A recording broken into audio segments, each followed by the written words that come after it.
Cool. Hey, everybody, this is Chris Sheng, and today we've got Bethany, who is the CEO and co-founder of SendSpark. Thank you so much for joining us from Austin, Texas. Yeah, tell us a little bit about SendSpark. What is it that you guys do, and what kind of customers or companies do you guys work with? Yeah, definitely. SendSpark is a video platform to create personalized videos at scale. So if you've used like Loom or another video recorder, the end product of the videos is very similar. You're creating these personalized videos to send to prospective customers, prospective investors, like current customers, whoever. But the key difference is that you can create these videos at scale with AI. So you can just record one video and then use AI to personalize it with different names or change different aspects of the video. So we help people who, are in sales, reaching out to people, onboarding customers and want to be able to onboard at scale, even do VC pitches and recruiting, but just all kinds of scaled, personalized communication. Got it. Which is super interesting, right? So the idea is like you can use AI to create videos and swap out custom personalizations like you would through email, or LinkedIn or something like that with some of those automation tools. So where did the idea for SendSpark come from? And I know you've been working on it for almost 5 years now, or yeah, close to 5 years. But where did that come from? I know you have a marketing background, but tell us a little bit about that. And then, obviously you started the company before this commercial AI boom, and just kind of curious as to like, how has that kind of affected things for you guys? Yeah. Yeah, I mean, even the way you said it, like SendSpark lets you swap out variables like email. I have really an email marketing background. I was working at two other startups in marketing as like the only marketer and just doing a ton of email, like email outreach, the onboarding emails. We're product led. So it's up to marketing to really drive people through the customer journey. And we found that video was just a really effective way to communicate, like show the people behind the company, show the product, like show things, but it just couldn't be automated at scale the same way that like an email can. And you're kind of forced to say either you're just going to send one video to everyone, or you're going to create these personalized ones, which like takes just a lot of time. Even if it's a 2-minute video, if you do 20 takes, it's now a 40-minute video. So I thought like, why should video not be dynamic the same way email is? And this was 5 years ago, right? So like way before, we had the AI tech we have now. So at the beginning, it was not like the actual video changing, but like creating custom video thumbnails. So when you receive in your email, it like looks really good and tailored to you. Custom video landing pages. So, you can watch the video and then the text under the video is adapted to you. So we were doing all this other stuff before to personalize videos, but it was really only a year ago that we were able to start actually cloning your voice and make it so that you can say like personalized names and different things like that. And I think it's really, really cool. I think like it lets you use personalization in a way that just wouldn't have been possible before. And even though it's like, yeah, you didn't record every video for every person, the alternative is you probably wouldn't have sent out a video at all. So, we're doing our best to like help kind of personalize automated workflows and in ways that, can really help. Yeah, it's interesting, right? I think you mentioned that you're kind of able to expand like the feature set within the past year. Tell us a little bit about, I guess, when that idea came up that you guys were going to do that, and then also, with the AI technology now being somewhat democratized in terms of like a lot of people can use it. Like, how do you guys think about the positioning in terms of like the business and then the offering to, a wide set of audience members that now have a bunch of tools at their fingertips? I don't know necessarily like if they're savvy enough to like, leverage it for this type of use case, but how have you guys thought about that in the past like year or so? Yeah, in general, I believe it's important to build for use cases, even more than like build, like I hear a lot of people that are like, hey, don't pitch your product, pitch your value. And I would say like, actually pitch your use case. Like, how is someone really going to be using your product today? So there's like a few use cases that we really obsess over. And then like the ability to create AI videos is one thing, like, and you're right, there's a lot of consumer apps that let you do that too. But it's like the use case, like how are you actually building this into your sales automation? How are you building this into your, your customer experience. So someone signs up, that triggers a video to be created, and then the video is sent out in your like HubSpot or what email platform you use. And then you get the analytics here, and then you're able to like do more things based on that. So I think like our niche is really the use cases around sales and marketing. And also to be able to do that at scale. So even more similar companies than us will let you like create AI avatar videos for certain use cases. But if you're Mhm. doing a full avatar video of yourself, it's very expensive to produce those videos. So it's like very useful if you don't want to be on camera. But if you wanted to create videos at scale and like send one to every person on your website, for example, like it just would be cost prohibitive. So Mhm. keeping in mind the use cases we're building for helps like, one, make the product better for them, but also creates a niche because we're not just building for everyone, we're building for these things. Yeah, makes sense. Talk to me a little bit about like, I know you mentioned, the idea for video to be personalized. Video is obviously a very specific medium. How have you seen the market adapt to video? Like, I still feel that it hasn't fully like adapted, or you don't see a sales teams necessarily like using it hasn't been like saturated, I guess. Like, I guess they have. So how have you seen like the market change towards leveraging video as part of like sales and marketing? Yeah, I think people thought that video would be more popular with like the rise of work from home. Yeah, Um, but what they didn't account for is that people hate being on camera, like yeah, so. And I yeah. think you have your Zooms, your Google Meets, like sure some people like would prefer to be camera off, but I think, maybe most people are comfortable there because it's like a conversation and then ending it. But there's a lot of anxiety that people get from creating videos. Um, and so that's why I think it's not that saturated. And we've tried to do different things, like we touch up your appearance, we'll like give you like filters and things like that to help people feel more comfortable.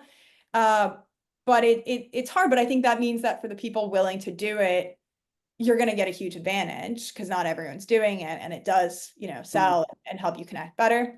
I also think one thing that I'm hoping the approach we're taking helps is okay, at least you're not supposed to do it like a million times. You can take one video and maybe it takes you 20 times to get it right, but at least once you have that video, you can use it. Like there's a video I use for our outreach all the time, and I know like I recorded it when I lived in Tennessee, so it's at least 6 months old, but I'm still sending that same video out to people and it's still relevant. And so we're trying to remove barriers, but I think that in a way that barrier does help a little bit because it makes it more effective for the people who use it.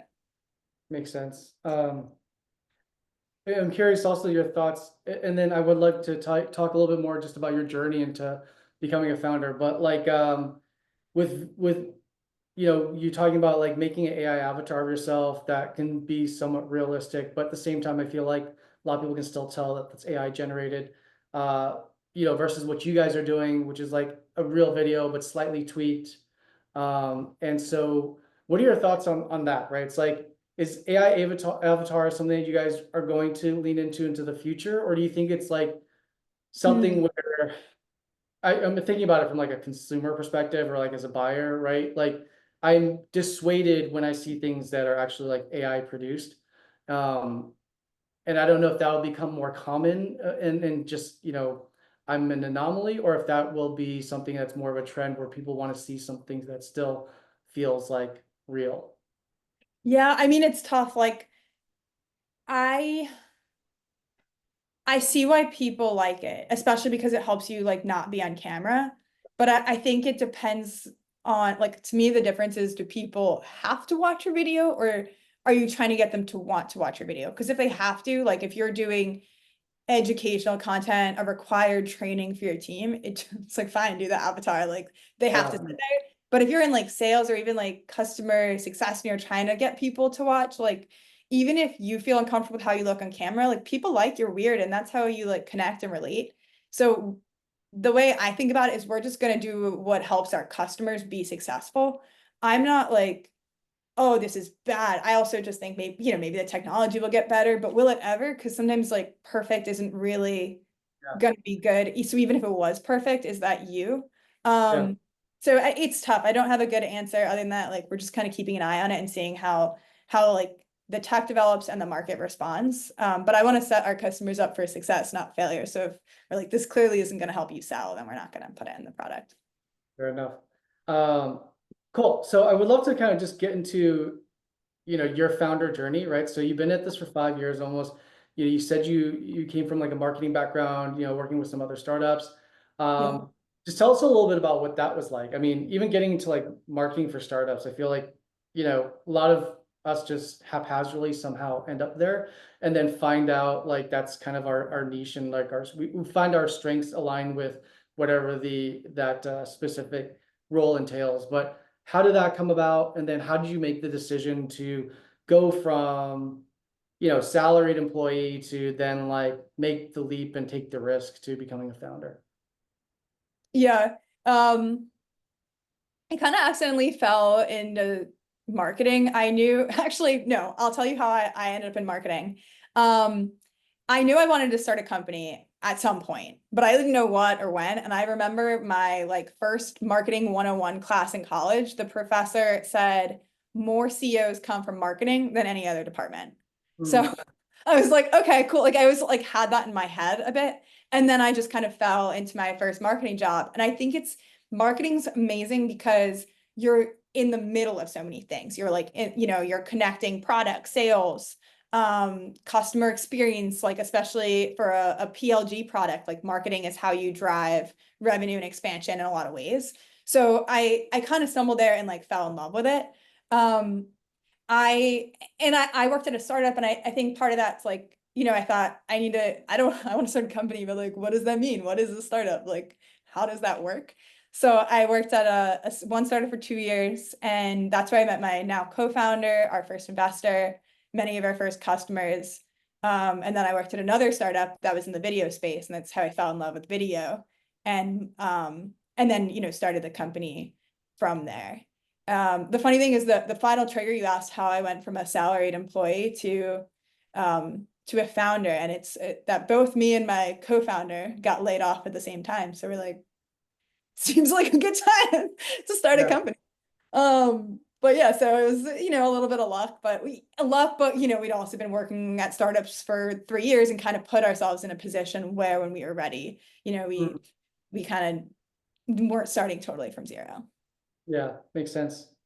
Um, what was your co-founder's like roles before? He's a designer, so his experience is like product design, and same thing, right? Like he was the only designer, so like had a product Yeah. um at like both the startups that we worked at. He's a little bit more experienced than me too. He'd worked at a couple other startups that had one of them had a really good acquisition. Got it. Cool. Um, so what were like the early days of that, right? So you guys get laid off, right? Walk us through kind of the timeline, and it's like, were you guys ideating before you got laid off, or was it something like you guys both got laid off, met up and was like, we should do something together, or did that spark already happen kind of beforehand?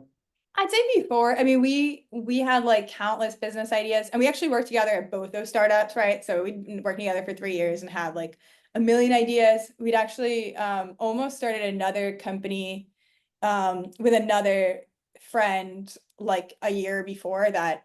Actually, it's funny because I've talked to like two other people who like have started companies. So I'm like, oh yeah, that was our idea. So we'd kind of like it was more like that was the idea we happened to kind of be talking about at the time. I think it also just made more sense as a business.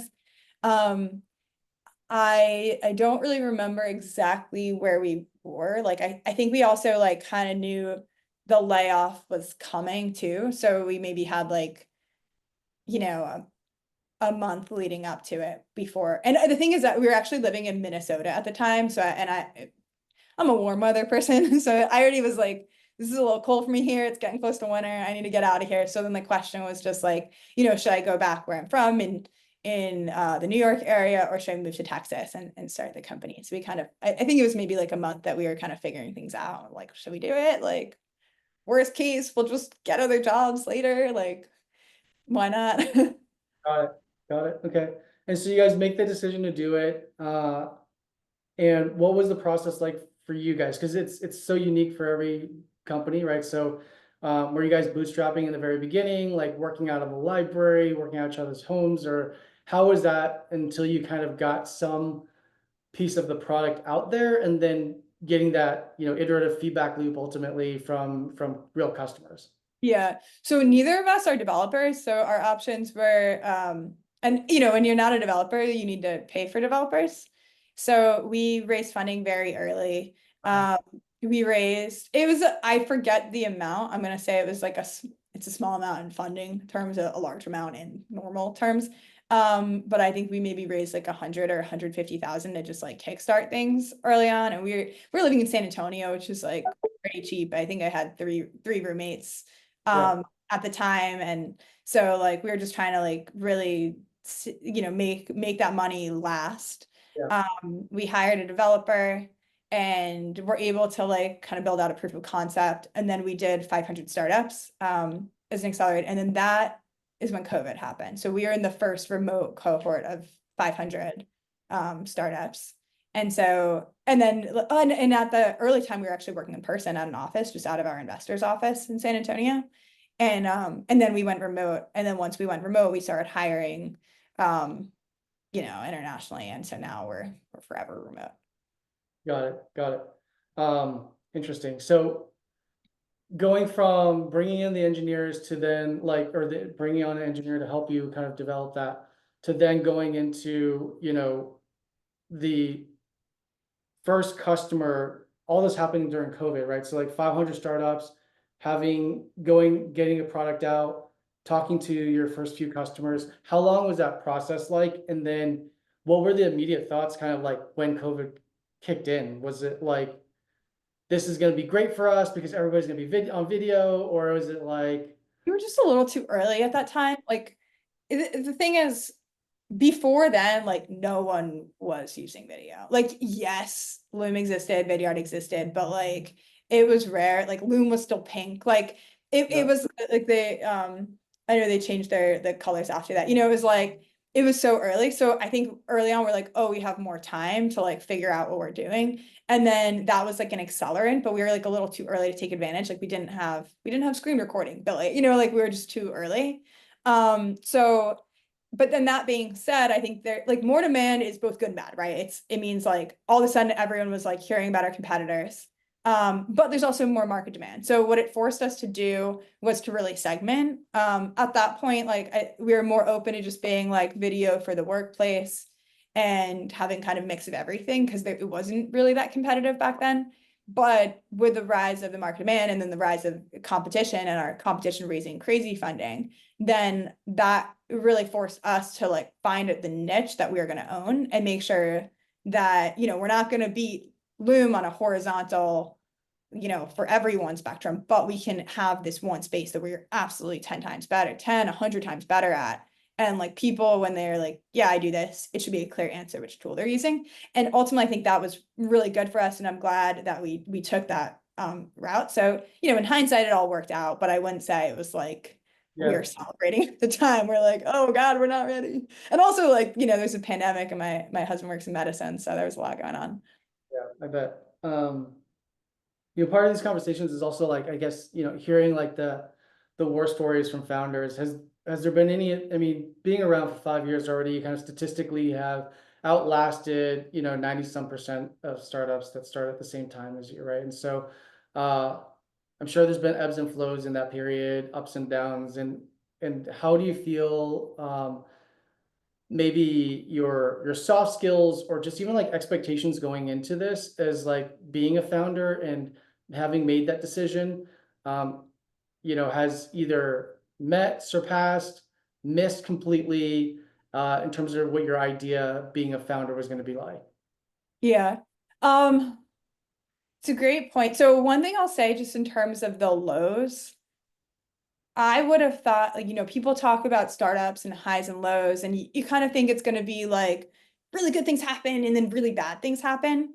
But in hindsight, thinking about the times that were low, it's not actually anything bad happening. It's like nothing good happening. It's like you keep working and you're like, I keep doing this thing and just like it's not making the difference. Like they said one more feature, we built that feature, now they say one more feature and we have, when like it's the times when you feel like you're just running into a wall. and you're running into the wall and you're kind of like, I think if I keep running, I'll get through this wall, but like, is that going to happen tomorrow or is that going to happen in 10 years? Because if it's 10 years, like I'm only going to live so long, like, maybe I should do something else. So I think that's the hard part, is just like not knowing how long to keep pushing. And it's impossible to know, like that's a decision that you got to make for yourself, whether you're going to run and break through, or like your time's valuable, move on to something else.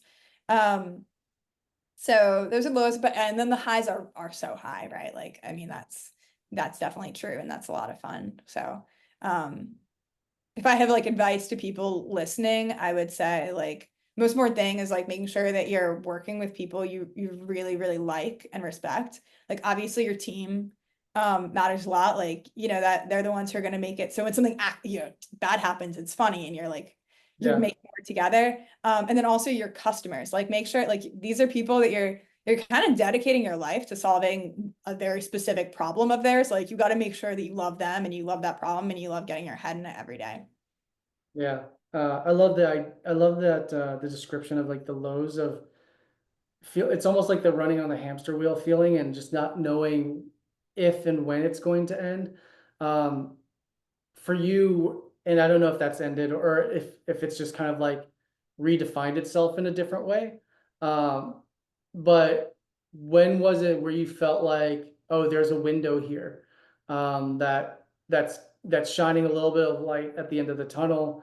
And what was that milestone that kind of that maybe it's like now it doesn't seem as big, but like at that time was like the inkling of hope that you needed to kind of just keep persevering. Yeah, I think that the things, I like forget the exact timing, but like for us, it kind of was like a one more feature situation.